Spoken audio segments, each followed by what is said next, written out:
Mobile રાખીને ભાગવામાં આગળ વધી જાય ને ઈ નહીં ચાલે. તને તો પાછો અનુભવ છે ને, એટલે ભાવનો કોઈ અતો પતો મળ્યો કે નહીં? તો ટીટા નવા લગ્ન કરી નેસ નવાઈનો ફોન ના આવ્યો જ ને તો ત્યાં સત્તા ભાઈને વટા ના ખરતા હોય. સાચી વાત છે ડેલિકેટની અને ભગતની. પણ આની અંદર મારે એક નવો નિયમ ઉમેરવો છે. આપણી દીકરી હોય કે આપણી વહુ, ફરજિયાત ઘૂંઘટ કાઢવો. અરે મુખીબા, તમે સમાજમાં સુધારો કરો છો કે પછી જૂના રીતિ રિવાજને પાછા લાવી અને સમાજને હજુ પાછળ લઈ જશો? લાજ કે ઘૂંઘટ એ આપણા સંસ્કાર છે. જો માસ્ટર બા લાદ કાઢવાથી સંસ્કાર દેખાય ને ઈ વાત હાવે હાવ ખોટી થઈ. કારણ કે સાતી હામાં લાદો કાઢી અને મણની ગાળીઓ હોફળાવતી ઘણી અમે બાયડીઓ જોઈ. સાતી હમી લાજ ગાડીને ઝૂટા સંપલ છોડતી મેં બાયડીઓ જોઈ છે. મુખીબા તમને તો અનુભવ દેશે ને. અલા ભૂડું, તમે આવી વાતો કરીને બીવડાવો મત. મારું તો લગ્ન ઉપરથી મન ઉતરી જાય છે. સૂટા સંપલ તો જૂના જમાના વાળી સોડા છે. અત્યારે તારે તો જે આવશે ને તો જેનજી છે, જેનજી. શું તમને આઈફોન ઠોકશે? આઈફોન ડોગું તો ફૂટશે, મોબાઈલનું નુકસાન થશે એક્સ્ટ્રા. તમારી વાત સાવ ખોટી પણ નહીં, પણ બધી સ્ત્રીઓ એક જેવી ના હોય ને, સારી પણ હોય છે. હવે હારી હોય ને તો ચાલ આજની જરૂરત છે. એને તો પિયરમાંથી દાયદા હારે સંસ્કાર પણ મળેલા જ હોય છે. હાહુ હાહરાને પણ મા બાપની જેમ જ રાખે છે. જગુની વાતમાં માલ તો છે મૂકી. ના જગુ, આજે જો તારા હારા પાસે તો હોત ને તો તારી આ વાત સાંભળીને તને ગળે લગાડીને બચ્ચીઓ કરો. ના ઓહો, એવી નથી કરાવી મારે બચ્યું. એક તો 33 ની ઉંમરે હારે છું અને એમાં અહીંયા થઈ હારા ભાઈ બચ્યું કરા ભાઈ. એના કરતા મોણોકોટો પીને મરી ના દો. હારો લ્યો, હવે આ બધા નિયમનું પાલન કરજો. કારણ કે ભેં ભરવાની શરૂઆત તો મેં કરી છે, પણ તમારો વારો આવતા વાર નહીં લાગે. એક નિયમ અમારે પણ એડ કરવો છે મુખીબા. બોલ જગુ, તારે શું ઉમેરવું? બાળ લગ્ન પર સંપૂર્ણ પ્રતિબંધ. બાળ લગ્ન ન કરીએ ને તો કેટલાય વોઢા રહી જાય જગુ. અરે વોઢા તો અમે છીએ જ, અને ગામમાં તો ખટારો ભરતાય વધે ને એટલા વોઢા છે. પણ ગપુ, બાળ લગ્ન તો કરવા પડે, નકા ઘરધણીના ખર્ચા વધી જાય. મોટી છોકરી ઉંમર લાયક મૂકે એવડી હોય ને એની હારી નાની છોકરીના લગ્ન કરી દો ને તો એક ખર્ચામાં બધુંય પતી જાય. અને છોકરાના બાપે શું કોઈ ગુનો કર્યો છે? એને બે ખર્ચા નહીં થાય? પેલા લગ્ન ને પાછા વાણું, આ ચેવો વરી ન્યાય? બાળ લગ્ન છે તો ખરાબ વસ્તુ, પણ જો તમે બધા રાજી હો અને તમારી સહમતિ હોય તો આ નિયમ લાગુ કરી શકાય છે. છોકરાને ભણાવવાની ઉંમરમાં ભણાવો છો, આ છે તો નુકસાન. અલ્યા નુકસાનની માસ્ટર બા રિવાજ પડી કેવાય રિવાજ આ સમાજની અંદર. આજકાલની 8મા 9મા ધોરણમાં ભણતી સટુડીઓ ફોનમાંથી હાય બેબી હેલો બેબી કરે છે. પાછા આપણા બેબીના ચક્કરમાં બેબા ફેલ જ થાય ને. તારે તો હગાઈ નથી છે ને ગોઠી બટી? ના ડેલિકેટ બા નથી તે રીચાય હોય તો કેવા ને. તો તારા તો બાળ લગ્ન નથી ચાહતો, તે તો પીએચડી કરી નાખી છે ને ભણી.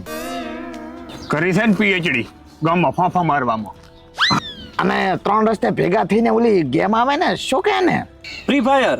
હા ફ્રી ફાયર, એમાં પીએચડી કરી તે. એમાં ડેલિકેટ બાપા પાછો જગુ તો પ્રો છે, પ્રો. ઓહ મારો બેટો પરો ત્રીકમાં વેવાઈને જમાઈ મોણસની પણ પરો મળ્યો. બોલો એ તો કારક રમીએ ડેલિકેટ બા. હોદે ઘડી વાર કામ બીજું પતાવી. આમને કોને કીધું ગેમનું? માસ્તરે કીધું છે, ખબર એકવાર આપણે ધોઈ ગયા હતા, અને તમને તો ખબર જ છે આપણા ગામનો અડધો પડતો સાપો છે માસ્તર. હોય હારું હેડો તો હવે છૂટા પડી. આજુ એક નિયમ એડ કરો ને મુખીબા. અલ્યા તમે નિયમો ભણવા આવ્યા છો કે નિયમો બનાવવા? એમાં એવું છે ને મુખીબા કે તમે અમુક જરૂરી નિયમોની તો વાત જ ચા કરો છો. તમને તો બસ ડીજે માં અમારી દાઢીમાં રસ છે. હવે શું રહી ગયું બાકી? સાટા પ્રથા પણ બંધ કરાવો. હા, સાટા પ્રથા પણ બંધ આવવી પડે. વાતો કરે બંધ ના થાય હાટો પ્રથા.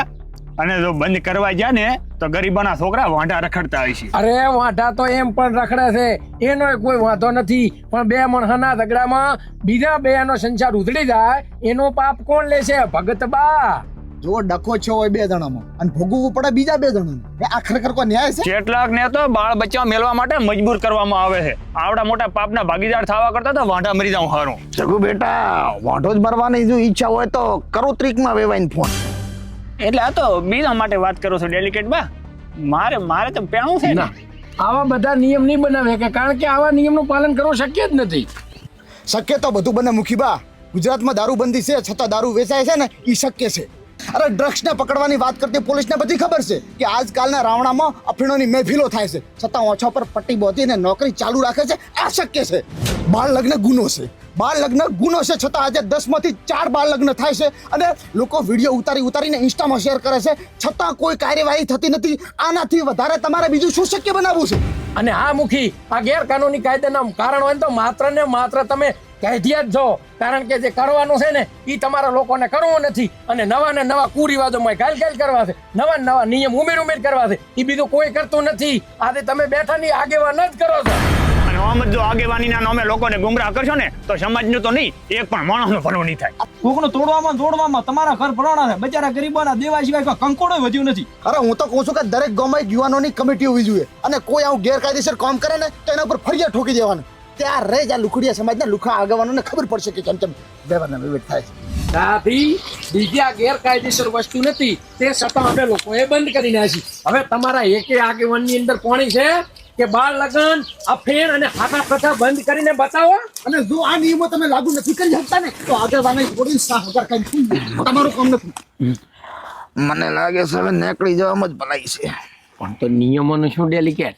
જીવતા હશો ને તો નિયમો ફેરી અને બનાવો. હું તો કહું છું આ હગાઈ તોડવાની ધમકી આલે ને એવા આગેવાનો તો લેમડે બધીને મારવા જોઈએ. હા, વાત છે.